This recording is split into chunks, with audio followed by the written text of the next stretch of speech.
Hallo Jan. Hallo, Hi Jan. Dan Krikkie verjaar mos in die dae. Gaan oom nie verjaar 'n bietjie party hou nie. Ver ek weet nie. Nommer asseblief. Ek lui. Die winkel se pos asseblief Grieta. Wat het julle posbus aan? Mense loop jou nog mors dood in hierdie plek. Jan, jou vertel dat die nuwe juffrou daar by die skool gister op eendrag gekuier het. Want sy het. Hoe weet jy, Freddy? Jy probeer net weer moeilikheid maak. Ek ken vir jou. Sy vra ek weet alles wat op hierdie plek aangaan, is jy alles. My eie oë gesien om Jan Laai daar by die hotel af. So julle dan nie 'n sirkus toe gegaan het, Grieta? Vat jou pos en loop. Werk om te doen.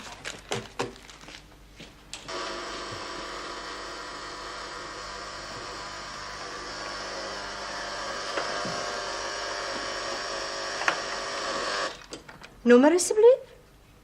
So. Nee, oom, ek het nog nie tyd gehad nie. Kom, gee my net 'n kans.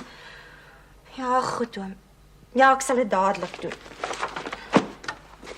Wat nog mal in hierdie plek. Mal. Hoeveel bakkie is Sunny? Hoogboord afgeskraap. En die oor? So hoog. Ja, ek maak ook altyd so. O, jy darm onthou. Ja, ons mos vandag net oor 'n week. Wat? Bietjie daas in die skuur. Nee man, dis heeltemal buite die kwessie. Toe nee mevrou juis gesê hulle kom die aand 'n bietjie oor.